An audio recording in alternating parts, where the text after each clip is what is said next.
Thank you for staying tuned to Ebru Africa this morning. I'm Cherotich. Kenei. This is the On Trend segment where we highlight the stories coming through from the social media networks. Now, today on Twitter, we are going to highlight two stories that are making a lot of wave, not only here in Kenya, but a buzz also in the international scene. One story that is making a storm here in Kenya is a story of the foul winds, a story of an by an investigative journalist by the name Dennis Okari, who just made an expose of how radicalism, when it comes to teachings in religion, is going to affect not only the peace and the security here in Kenya, but the greater East African region, trickling in to the whole African region and to become a menace to the globe as well. It is a story of the Al-Shabaab militants who train children as young as 7 years old to be able to assemble a rifle in less than a minute. So as other people are teaching the children to ride bicycles or taking them to school to learn grammar, we're having small children being taught how to assemble rifles in mosques,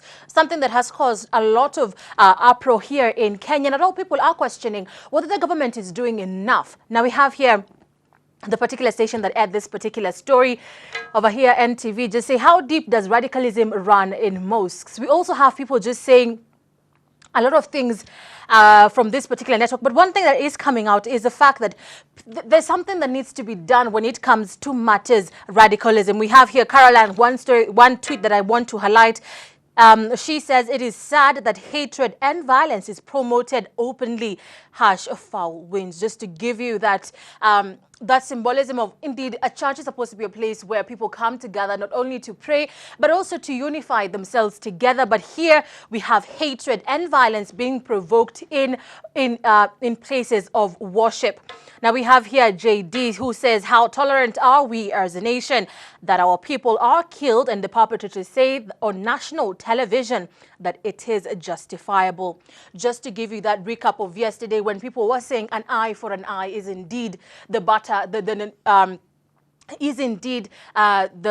trade of the day. When you do something, then indeed you shall be punished for it. We have here, and that was words by Mr. Wan Makaburi, someone who openly just spoke about terrorism in a very provocative way that indeed has caused a lot of people to uproar. We have here Miss Writer, who says, foul winds, that Makaburi guy at Westgate was justified. When there is rebellion, there must be casualties. Siamini wa. So that's just basically Swahili of I don't believe it. That someone can actually come and say that the loss of lives, whether it is one person, two people, or 10,000 people, that it is indeed justifiable if people rebel, and indeed they should be punished. Something that is not trickling on well.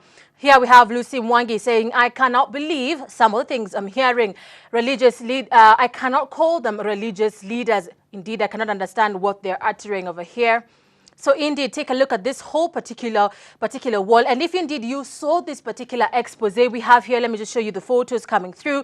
That was the journalist, and this is just basically Al-Shabaab training over here. This is the same flag that was in the Masjid Musa Mosque here in Kenya, an expose that showed exactly what is happening in our local scene, in the security matters scene. So indeed, people are questioning whether or not the government is paying attention to what is happening in the country. People are saying that indeed the Inspector General Kimayo should not be seen on television just talking about security matters, meeting leaders, not only religious, but also in the force. He should be implementing ways and means to ensure that security here in Kenya is at its peak and at its optimum. Now, let's move to matters making way across the football arena. And indeed, one story to highlight is the defeat of Arsenal at the Chelsea Stadium in Stamford Bridge. We had Chelsea beat Manchester United in a very, very, very unflattering way of a 6-0.